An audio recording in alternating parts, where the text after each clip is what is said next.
If I could have your attention, please. I hope everybody's had a good meal, and I'm sure even better conversation. So I'm glad that you are enjoying yourselves. We are in for a real treat now. We are here to honor the 100th anniversary of Bill Casey's birth, and there could really be no better speaker to do that than the one you are about to hear from. You see, Herb Meyer was in the Reagan administration, special assistant to the director of the CIA, and he was also vice chairman of the CIA's National Intelligence Council. Now, in that position, he not only played a key role in developing the strategy that the Reagan administration employed, but he also managed the production of U.S. national intelligence estimates and other top-secret projections for Reagan and his national security advisors. For those of you that have any familiarity with the intelligence community, the national intelligence estimates, NIEs, are the most substantial and crucial part of the sort of analytical product that is created. Herb was really the first figure in journalism in the 1970s who, as an associate editor of Fortune magazine, was talking about the fact that the Soviet Union was in decline and was going to eventually collapse if we could give it a push. When he was in his position as special assistant to the CIA director, he wrote a series of memos to Bill Casey talking about that very fact.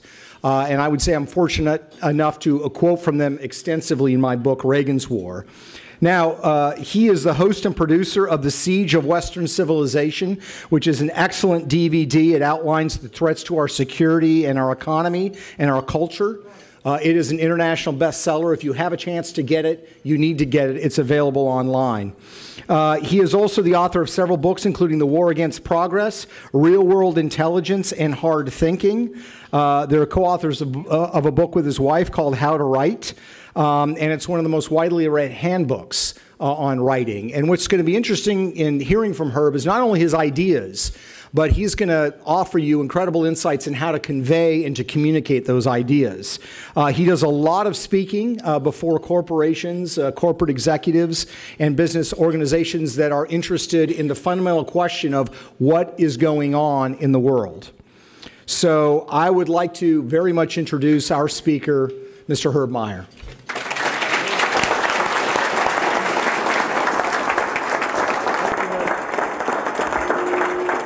Thank you. Thank you, Peter. It's a great honor for me to be here this evening. Thank you for inviting me, and thank you for coming. And my thanks to the Young Americas Foundation. You've been very gracious hosts. This afternoon, they took several of us up to the President's Ranch. It's an extraordinary experience. And I discovered something quite unexpected. President and Mrs. Reagan had the same silverware that Jill and I have. We were given the set when we got married in 1977. We'd have it ever since. And I gave Jill a call this afternoon. I was telling her about the visit to the ranch, and I told her about the silverware. And she said, you know, after 35 years, we're down 2 knives and a fork. If one of you students is at the ranch this weekend and can give us a hand, and if you're not quite sure how to go about this, I would be happy to teach you what little I know about covert operations. Speaking of which, if Bill Casey had been hit by a bus while walking across the street in Manhattan in 1947, and this is not unimaginable since Bill liked to read while he walked, he would have gone down in history as one of our country's greatest spy masters. During the war, he was in London. He ran secret operations for the OSS, our intelligence service. And while he was doing that, he organized and directed more than 100 missions behind Nazi lines. Well, luckily for all of us, especially for Mrs. Casey and Bernadette, he wasn't hit by a bus in 1947. He built an extraordinary career in law, business, publishing, public service. And at the end of 1980, President-elect Ronald Reagan named Bill Casey Director of Central Intelligence. 5 years later, the Soviet Union was on its knees. 4 years after that, the Berlin Wall was down. 2 years after that, in December 1991, the Soviet Union ceased to exist and the Cold War was over. As the boys in the Kremlin would have said, this was not a coincidence. Bill Casey played a crucial role in helping President Reagan fight and win the Cold War. And on this, the 100th anniversary of Bill Casey's birth, it's wonderful that we can get together and talk about this extraordinary man, about what he did and how he did it. One point of protocol before we go any further. I know it would be more proper to refer to him as Mr. Casey or Director Casey, but in the years I was lucky enough to work for him, everybody called him Bill. There were about 6 people who just couldn't quite bring themselves to be that informal, but everyone else called him Bill. That's what he called himself, and that's what he liked to be called. And it had some odd moments. When Bill wanted to know something, he wanted to know it right now, this minute, and he didn't have time to mess around with bureaucratic lines of command. So he would simply pick up the phone and call whatever analyst knew the answer to his question. So we'd call some junior analyst in a windowless office on the 3rd floor, say, "Hi, this is Bill. How many SS-20 missiles are there in East Germany?" And this guy would say, "Oh, hi, Bill, 160, maybe 165. And Bill would say, "Okay, thanks, see ya."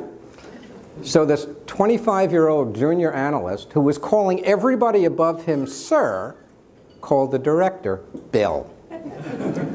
It drove some of the bureaucrats nuts. So we'll call him Bill. To understand what he did, what he accomplished, and how he did it, you have to understand what the world was like in 1980. When World War II ended in 1945, immediately after that, we were in a Cold War.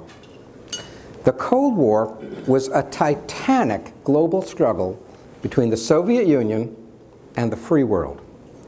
The Soviet Union wanted to keep us so weak, so demoralized, we could never challenge their iron grip on their own people. All anybody wanted in the free world was to be left alone. And the rules of this global conflict were established very quickly. Whatever territory belonged to the Soviet Union was theirs. Whatever territory didn't belong to the Soviet Union was up for grabs.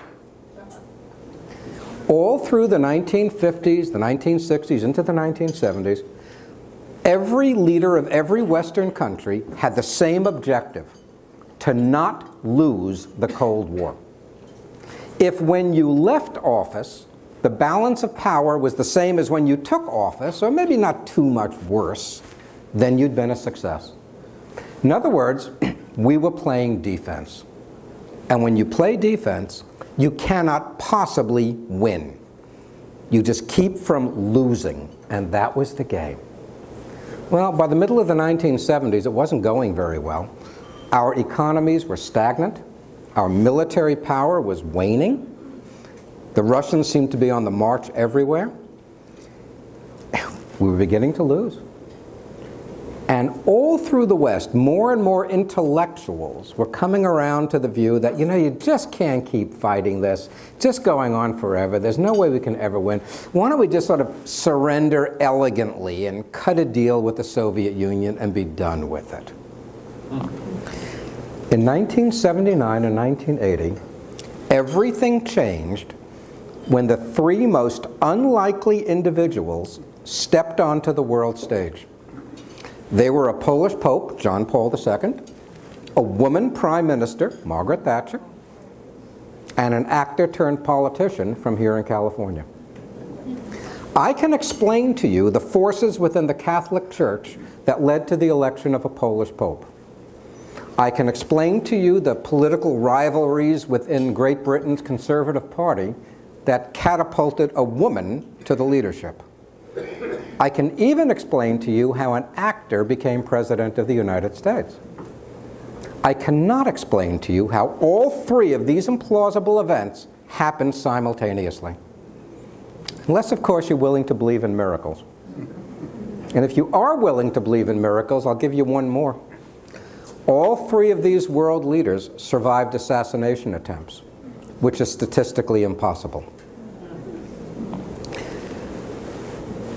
John Paul, Margaret Thatcher, Ronald Reagan, they were not content to not lose the Cold War. They wanted to end the Cold War. They wanted to win it. And together, they threw the switch from playing defense to playing offense. And that was the great shift that changed the course of world history. President Reagan knew that to fight and win the Cold War, he was going to need a first-class intelligence service. And that's because President Reagan understood what the CIA is supposed to do. The CIA is the president's radar. It's the instrument he relies on to tell him what's going on out there before it's visible. In other words, to tell him what the future's going to be, and to tell him soon enough and clearly enough so that the president can prepare for the future, and if the president doesn't like the future, well, he can change the future before it happens. And when a president wants to change the future, one of the most potent tools he's got is in the intelligence service, and that's covert action. Covert action means you can go overseas and do something nasty or awkward to our country's adversaries. You can throw a banana peel under their feet, maybe something a little more lethal. And you can do it in a way that doesn't leave American fingerprints all over the place. Well, to find the kind of man to lead the smart, aggressive intelligence service that he wanted, President Reagan didn't have far to look. Bill Casey was standing right next to him, literally. Bill had managed the president's 1980 presidential campaign. And unlike so many people in Washington who get big jobs because the one talent they have is the ability to push past all the rest of us to the front of the line, Bill actually knew how to do intelligence. Remember, he had done it. Now, President Reagan wanted to take a completely different approach to the Cold War. He wanted to fight it and win it.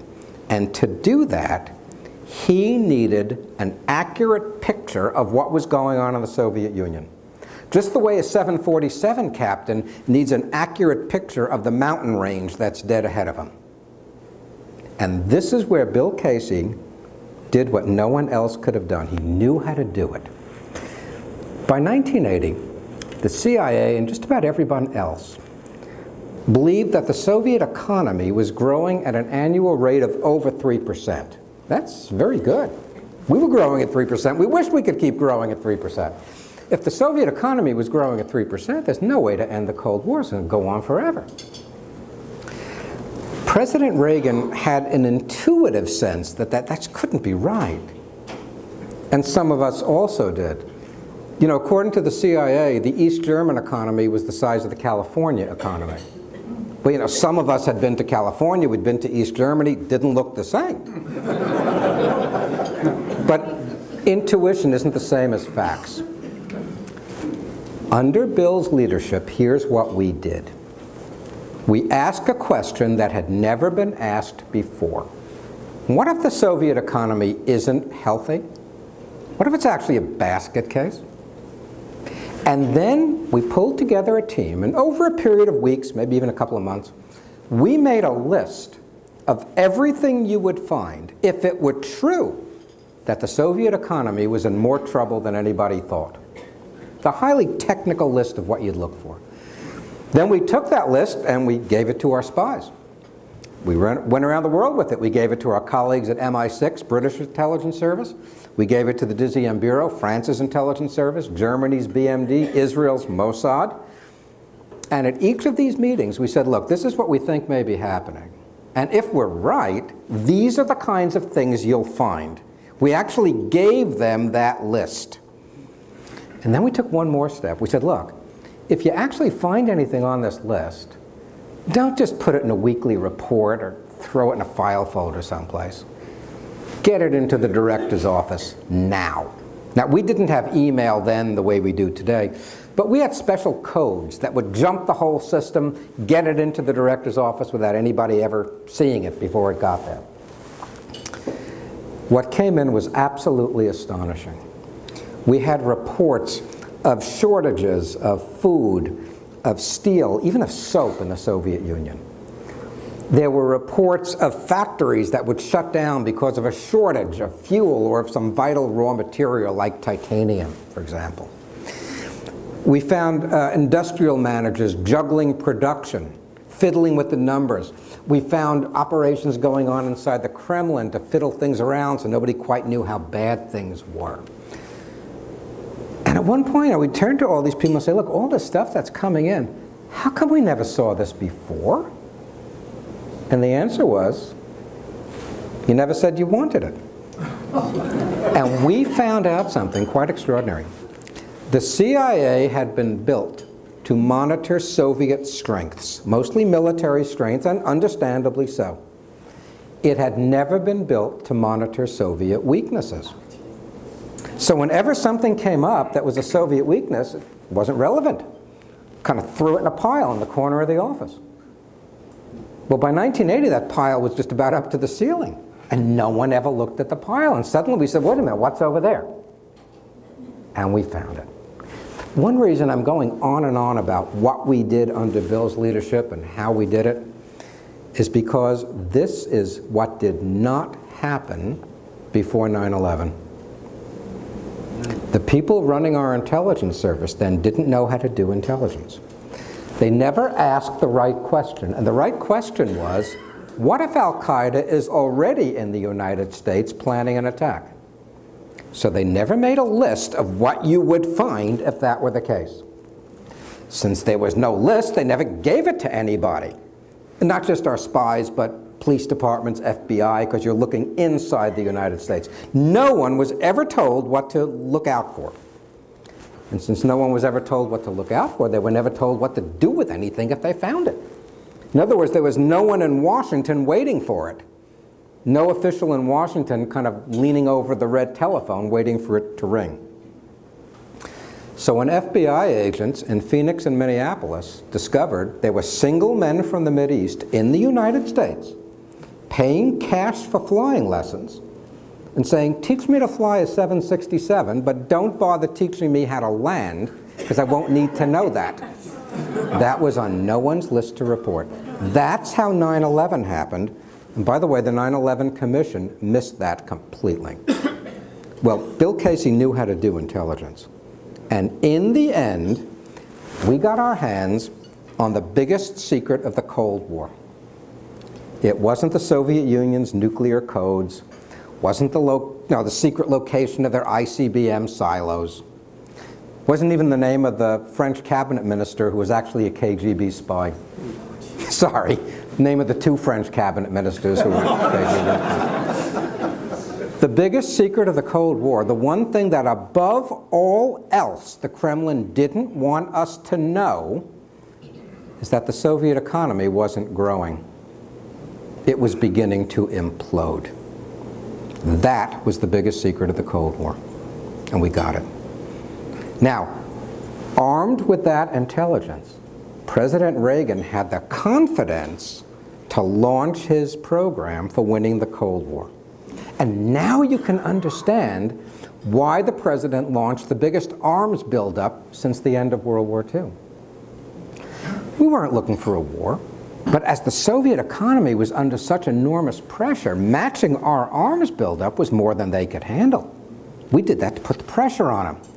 Now you can see why we put so much pressure on our European allies to limit their purchases of Soviet natural gas, which the Soviet Union exported to Europe. As the Soviet economy was beginning to implode, they had a terrible shortage of hard currency. And they needed hard currency to purchase stuff they couldn't produce anymore, including wheat, by the way. Well, the whole point of that program, covert and overt, to keep the Europeans from getting their hands on Russian natural gas is to deny them the hard currency. That's what that was about. And now you can see why President Reagan's Missile Defense Plan, Strategic Defense Initiative, was the proverbial bullet between the eyes that ended the Cold War. Look, The Russians knew SDI could be made to work. Not tomorrow, not next week, not in a decade, maybe not in 20 years, but they knew missile defense could be made to work. It was their scientists who actually invented the idea. So they knew that if we launched a missile defense program, we could do it. Except we could afford to do it because under President Reagan's leadership, the US economy was on the verge of the greatest economic boom in modern history.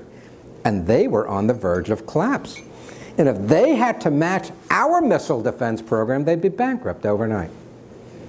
And this is what the president's critics never understood when they sneeringly referred to missile defense, SDI, as Star Wars. I was sitting in an interesting chair at the time, and had an interesting perception on all this. President Reagan gave that famous televised speech in which he announced missile defense on March 23rd, 1983. The next morning, March 24th, I was in my office, and I was looking through the overnight traffic coming in from Moscow. Everything had changed. The Kremlin understood in a nanosecond that President Reagan had just fired the fatal shot. There was complete panic in the Kremlin and in the military establishment. Now what do we do? And by the way, President Reagan used to describe missile defense as a shield over the United States. The man was a political genius. It was a lid over the Soviet Union. It meant that missiles weren't going to fly. And I was sitting there reading this intelligence, and again, less than 24 hours after the speech, the Kremlin knew it was over. And at one point, I just put down all the cables, got a cup of coffee, and I picked up the morning editions of the Washington Post and the New York Times to see what they were saying about the president's speech. What they were saying is the amiable idiot in the White House had now finally lost contact with reality. It was an extraordinary change between the cables coming in from Moscow and the Washington Post. Yeah? Well, it took more than economic warfare to end the Cold War. It took military action, took bullets. And once again, Bill Casey and his CIA were right in the middle of it. Remember, the guiding principle of the Cold War is that whatever territory belonged to the Russians was theirs. Whatever didn't belong to them was up for grabs. Well, President Reagan threw that guiding principle right out the window. And we began to support anti-communist insurgencies around the world. For example, Afghanistan, Ethiopia, Nicaragua, El Salvador, Angola, Mozambique. And you've got to understand what this looked like to Moscow. To their way of looking at the world, the correlation of forces could only go in one direction. You could have a communist insurgency, but you couldn't have an anti-communist insurgency. That was a logical impossibility. Well, now there are half dozen of them around the world. President Reagan had completely changed the rules of the game. And for the first time, we were on offense and they were on defense. Now, historians can argue forever about the tactics we used, whether we were successful here, not successful there. The point to keep in mind is we had thrown the switch. Now we were playing offense, they were on defense, and you know what? They didn't like playing defense. And you know what else? They weren't very good at it. And now you can see why our invasion of Grenada in 1983 played such an outsized role in winning the Cold War. Grenada is a small island in the Caribbean. The Russians and the Cubans had turned it into a military base. It was sort of an unmovable, unsinkable aircraft carrier in our front yard. It was a threat, but it wasn't a mortal threat. So we invaded, we threw them out. By the way, Grenada is not that important. It's the world's leading supplier of nutmeg. This was the first time we had taken one of their pieces off the board. That's why it was important.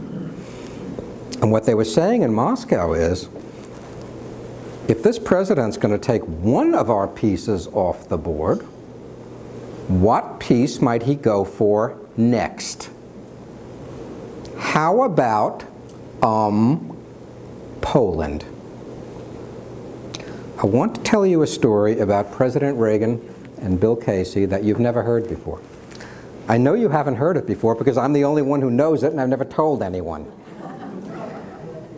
From the moment John Paul II sat on the throne of St. Peter's, the Kremlin knew it had a big problem on its hands.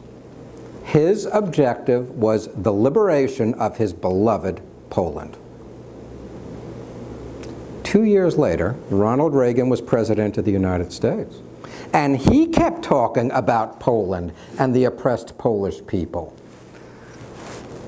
And the president and the Pope were in very close communications. You will not be surprised to learn that one of the links in the secret chain that connected them was Bill Casey.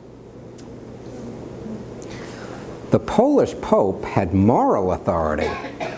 The American president had more than 100,000 armed troops in Europe. What the Kremlin understood very, very clearly is that if they lost Poland, the Cold War was over. Poland was the linchpin of the entire Soviet Empire. They always knew it was the linchpin. They believed that deeply. Remember, our military alliance was called NATO. Their military alliance was called the Warsaw Pact. Well, there's no Warsaw Pact without Warsaw. If you lose Poland, it's over, okay? In May 1981, while riding through St. Peter's Square, John Paul was shot.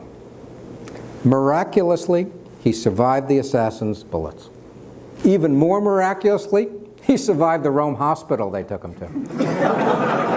From the moment those shots were fired, it's true. From the moment those shots were fired, serious people began to ask, wait a minute, was that young Turkish gunman acting alone? Or was there more to it? Was something else going on here? Bill Casey's orders were very, very clear.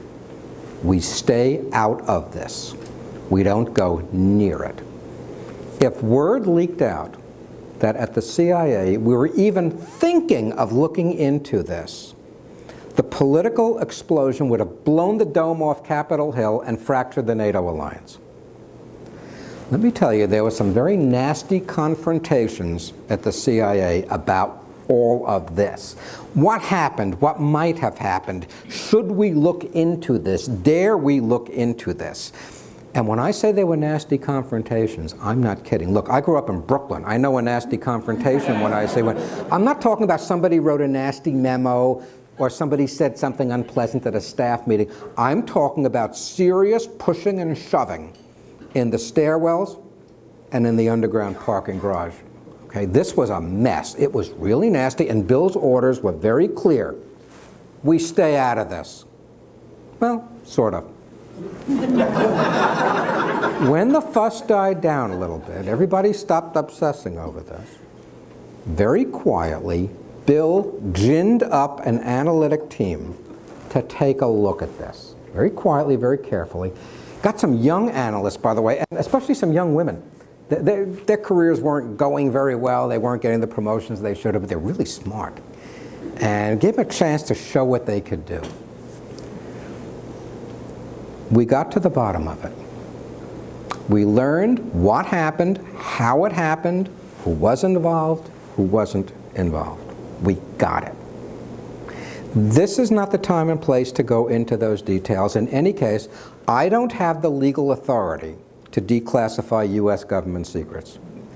What I want to tell you is that everything we learned is in one document.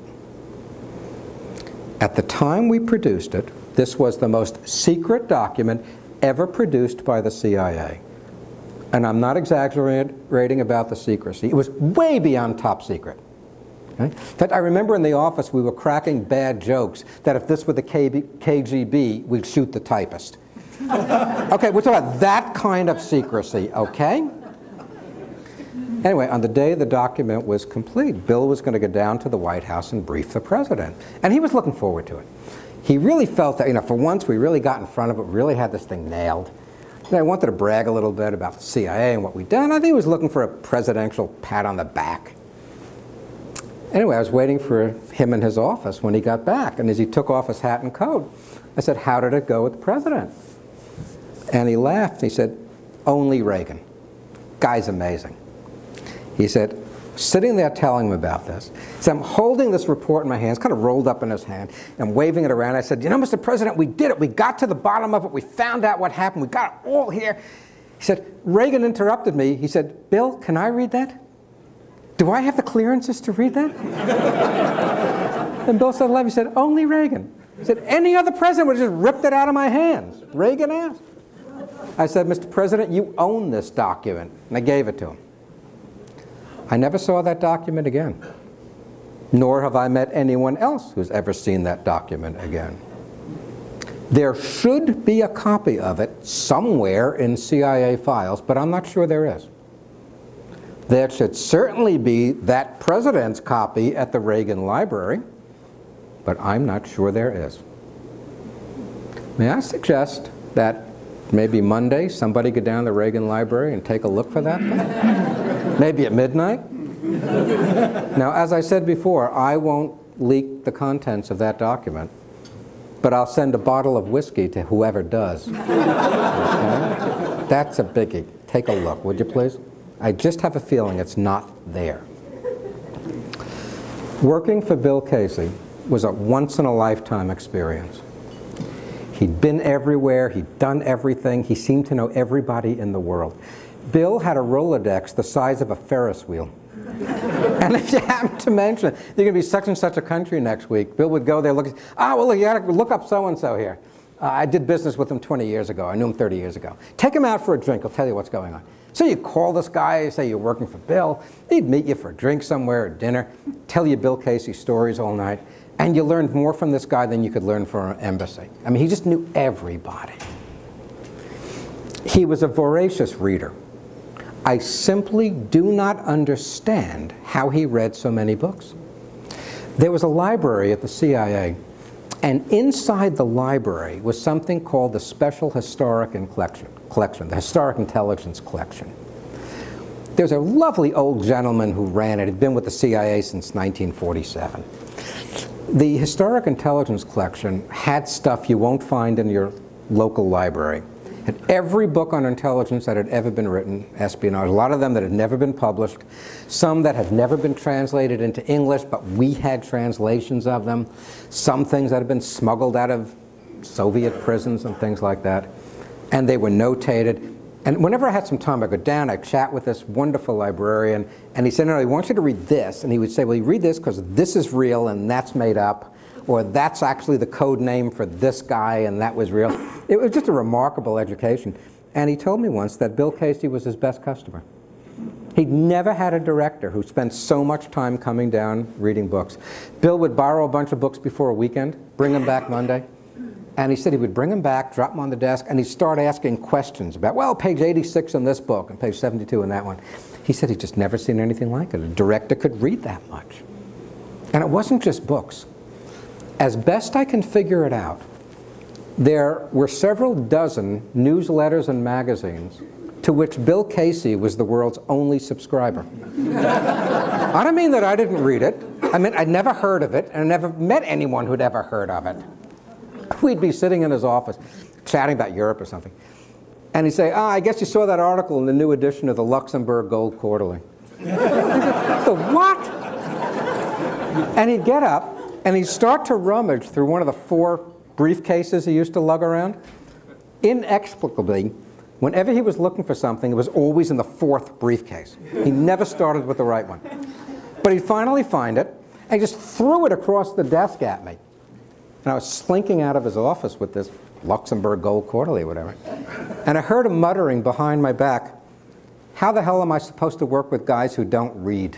I mean, it was awful. I once mentioned this to Ambassador Jean Kirkpatrick. Now, Jean was one of the most intelligent, well-read human beings who ever walked the earth. And she laughed and she said, "You know, the same thing happens to me when I talk with him." So I didn't feel quite so badly. Okay? Always happened to me too. Yeah. Bill didn't live to see the end of the Cold War. That's a shame. But he knew where it was going. He had put in place the forces that would bring down the Soviet Union. Now, he was a very busy man. When he was in the office, he had more appointments than your average Washington, D.C. dentist. I mean, it was incredible. But sometimes late afternoon, things would slow down a little bit. He liked to chat. And by the way, when you chatted with Bill, he would sit in his big leather chair. He never took off his jacket in the office. It'd be 100 degrees out. He was wearing his jacket, suit jacket in the office. And he would lean back in his leather chair, and he would always be bending and twisting a paper clip. It could make you crazy, watching this paper clip bend and twist, and he would do this.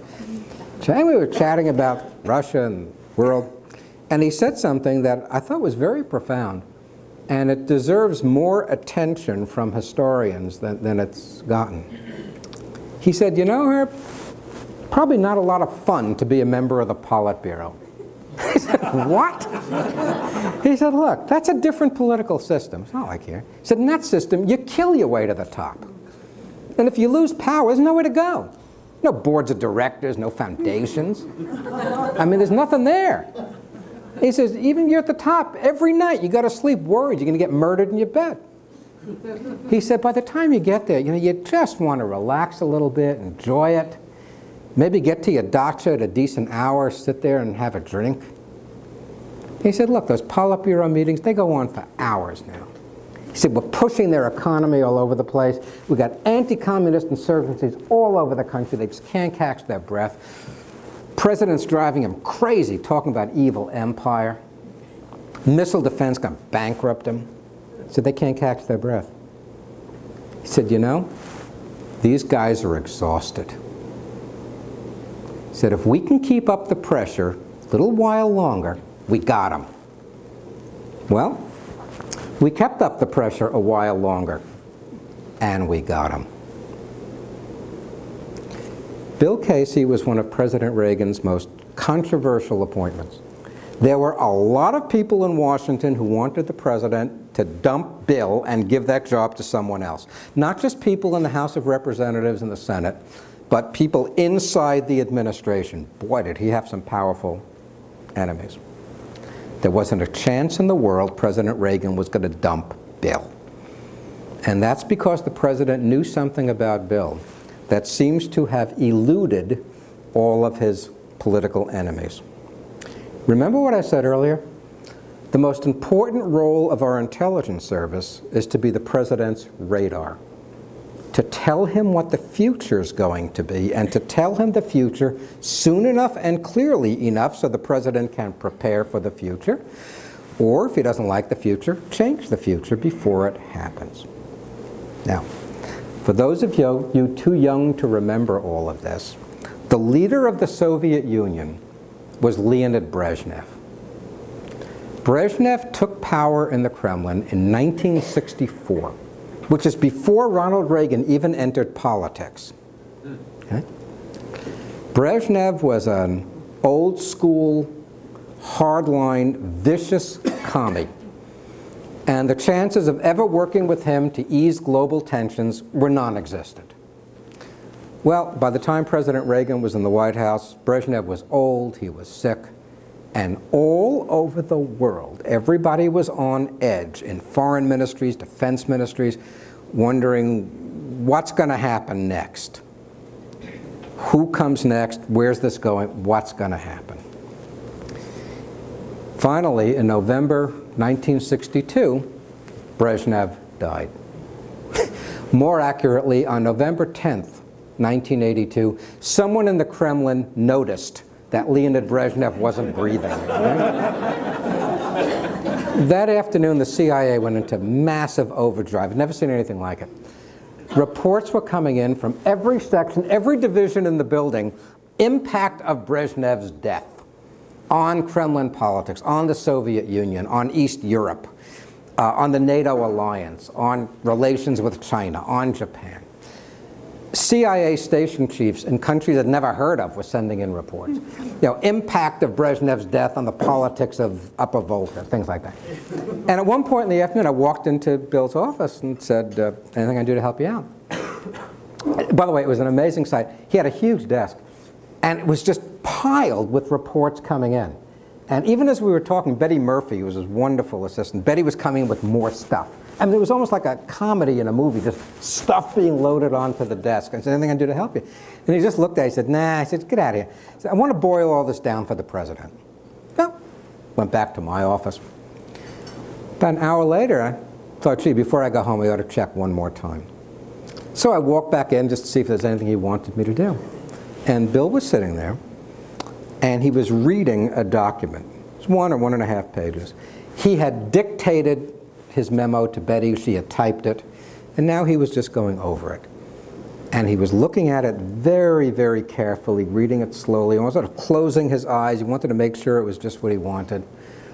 And then finally, he just thought about it for a second, almost as though he was praying for a minute. He was sort of looking at it. And then he picked up a pen, scribbled his signature on it, and he threw it across the desk. He said, here, this is what I'm sending to the president. Take a look if you want. In 1 or 2 paragraphs, he summed up what had happened and what everybody thought the future might bring. I have never seen more information and more insight packed more densely into fewer words, more clearly and more concisely. I mean, no one could have done that. But it was the last sentence that caught my eye and always makes me laugh whenever I think of what an extraordinary man this was. As for me, Mr. President, I bet Andropov on the nose and Gorbachev across the board. Bill. Whoa. In one breezy sentence, he told the president the next 2 Soviet leaders. By the way, a corpse named Chernyenko was propped up between them for a few months. He got them both. Do you realize President Reagan knew the Soviet Union's future leaders before the Kremlin knew it? Okay? And that's what Bill's enemies never understood. And that's what the president understood. Bill Casey wasn't just a little smarter, a little tougher than anybody else you could put in at the CIA. He was one of a kind. Bill Casey was a crystal ball in a pinstripe suit. That's what he was. Now, Washington's changed a lot in the years since President Reagan was in the White House, not necessarily for the better. I doubt we will ever again see a man like Bill Casey in charge of our country's intelligence service. That's too bad. The world's a dangerous place. But as I hope I've been able to show you this evening, he was one of a kind, and we were very lucky to have had him then when we needed him the most. And thank you for listening to me.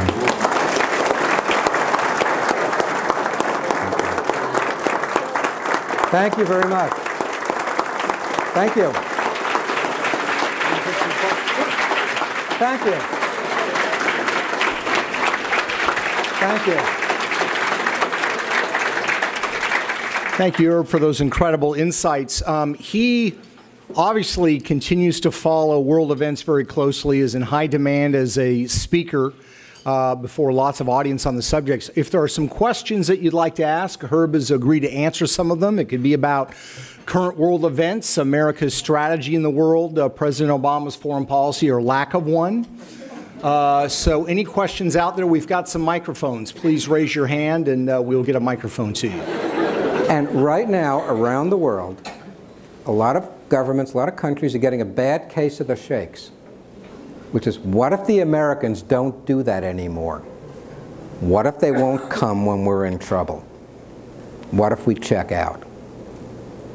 Now, nobody ever says this out loud because it's sort of uncool to say we need you Americans. They won't do that.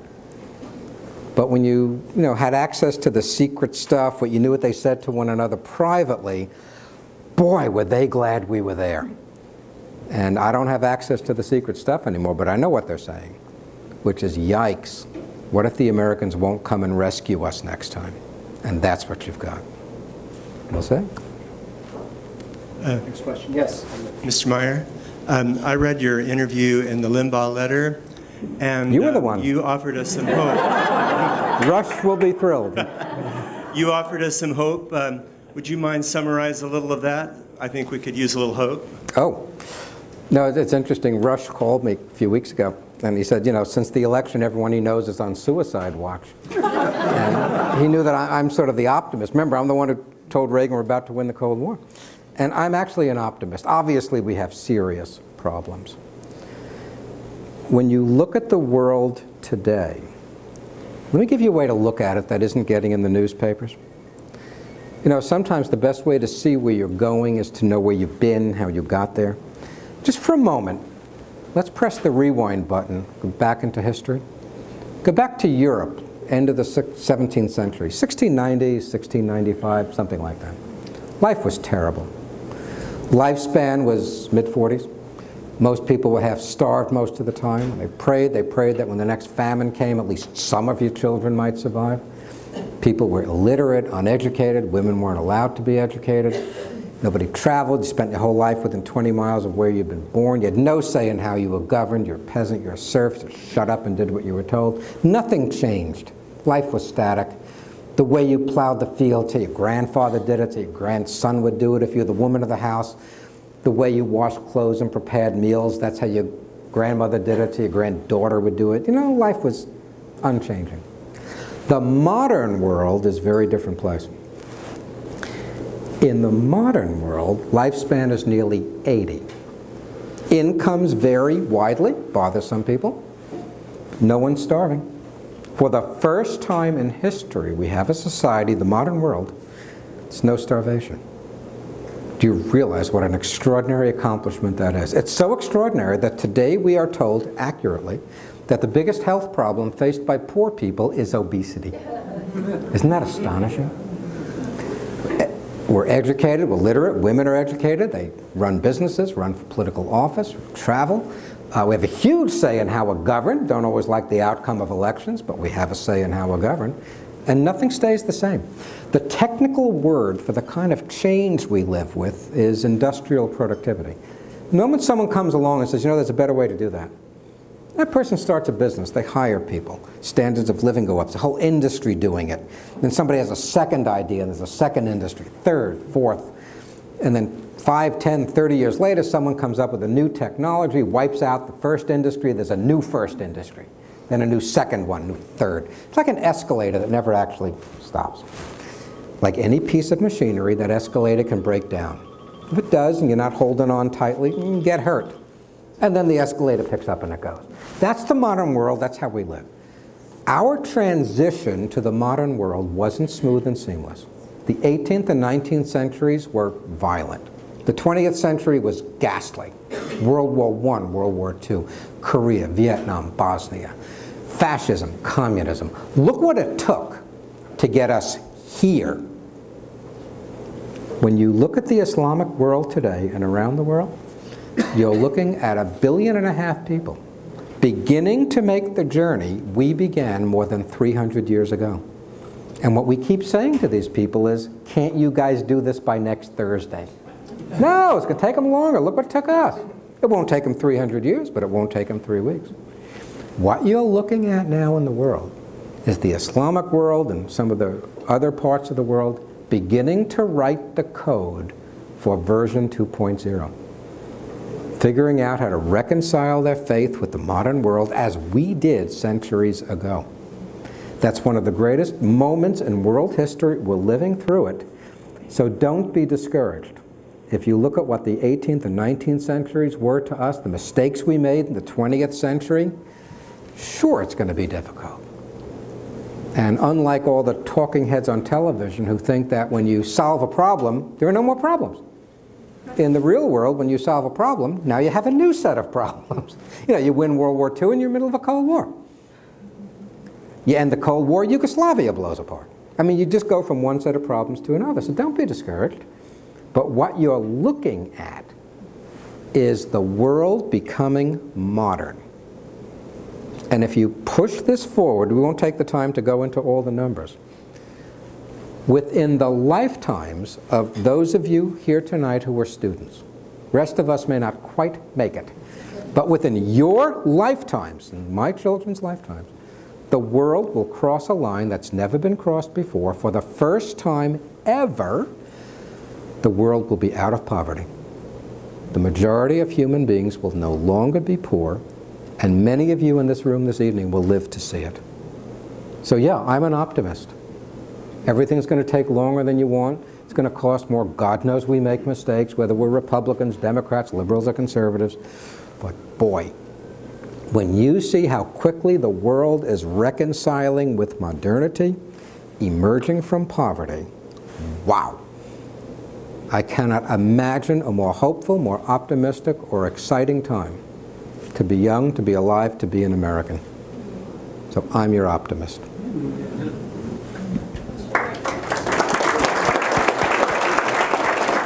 I know that was a long answer to your question, but you asked. So. How did the CIA miss on weapons of mass destruction in Iraq? I wasn't there, but here's what I think happened. This comes back to your dad. Chatting with Bill one night in the office. And he usually didn't want to talk about politics because he was running the CIA. But yeah, sometimes, you know, it was late, got a little bored. Maybe we're having a drink at the house or something, I forget. And he said, you know, Herb, said, you ever get to be president, first thing you do, get control of the CIA and the Justice Department. And I said, oh, why? He said, those are the two agencies that can destroy a president. Wow. President Reagan had control of both. Ed Meese ran Justice, Bill ran the CIA. Okay? President Bush had control of neither one. Okay? And those guys at the CIA undercut him. That's what happened. Okay? 75% of my job was to help Bill make sure the CIA didn't undercut the president. Not to cook the books, to uncook the books. I'll give you an example of that. The question when we were there is the Soviet Union sponsoring terrorism? That was the question on the table. Al Haig, the Secretary of State, said, yes, they are. And he was in a lot of hot water for saying that. Some people said, oh, no, they would never do something like that. And some of us said, yeah, I'm sure they would, but you can't prove it. You haven't got it. Anyway, one day, we had satellite photographs of what everyone agreed were terrorist training camps. I forget now on the details. It was East Germany, Czechoslovakia, and again, it's been a long time. Maybe it was Bulgaria, but it was in the middle of East Europe. Okay, everyone understood these were terrorist training camps. So I called a meeting of everybody. I said, "Well, doesn't this mean they're sponsoring terrorism?" And they said, "Oh, we don't have any evidence of that." Well, the photograph's the evidence. I said, "Look, this isn't the remote mountainous region of Waziristan. This is East Germany. That's a school over there. That's a shopping center. That's a church where Bach played the organ. It is impossible the government doesn't know that terrorist camp's there. And if they know it's there, Moscow knows it's there. Moscow knows every time these guys change their undershorts. Don't we have evidence of that?" And they looked at me and said, "We don't have any evidence." Well, you know, you can have that conversation and go crazy. So what actually happened is I took the photograph, okay, walked into the director's office, and I gave it to your dad. And I said, "This is what you got." And the next thing I know, he took the photograph, folded it in 3 parts, put it in a suit jacket, and put on his hat and coat. It's only one person he's going to talk to. Okay? Well, the point is we got the president the right intelligence. Okay? We blew past all the bureaucratic baloney. President Bush never had his guys at the CIA. And I think they undercut him. They wouldn't get him the right information. And I think that's what happened. Yes? We're seeing a lot in the news recently about, over here, my name is Justin from Point Loma Nazarene. We're seeing a lot in the news recently about North Korea and their development of nuclear missiles and also working on long-range missiles themselves. And we're also seeing controversy in Iran with the same type of problem. With your intelligence and just kind of your history with that, what do you think the best approach for the United States will be with dealing with these new threats that are being made? There are 2 great lessons of the 20th century. First great lesson is crazy people sometimes get political power. I mean, Hitler was crazy. Idi Amin in Uganda, the maniacs in Cambodia killed 2 million of their own people. Actually, it's amazing how often crazy people get political power. And the second great lesson of the 20th century is When crazy people with political power tell you what they're going to do, believe them. They're not kidding.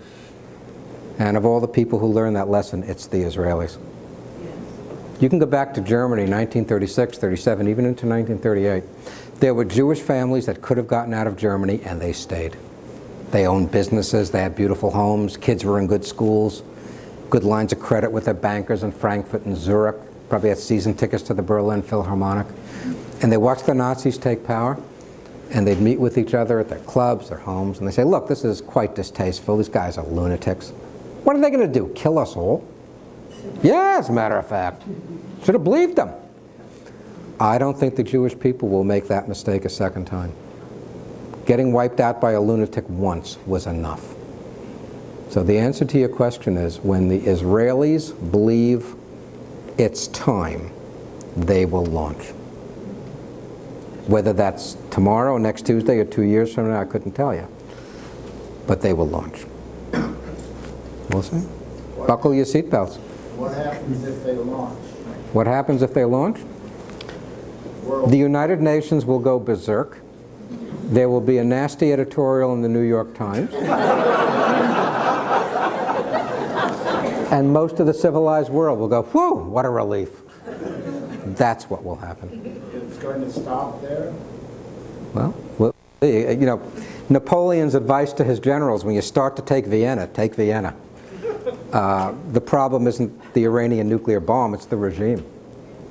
Take out the regime, then you don't have a problem. But we'll see. I don't know what will happen, obviously, but I think it's coming to a head. And the one thing I'm reasonably sure about is Benjamin Netanyahu, or whoever his successor might be, does not want to go down in history as the Prime Minister of Israel who was sitting in his office working on the New York Times crossword puzzle when Iran got the nuclear bomb.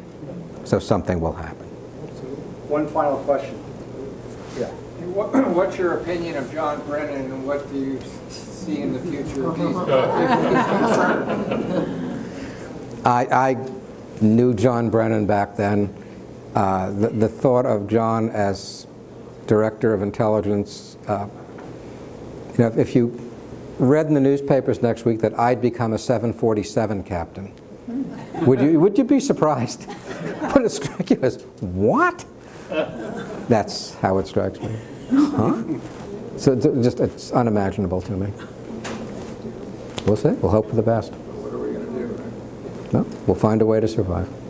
Thank you very much. Thank you. Thank you.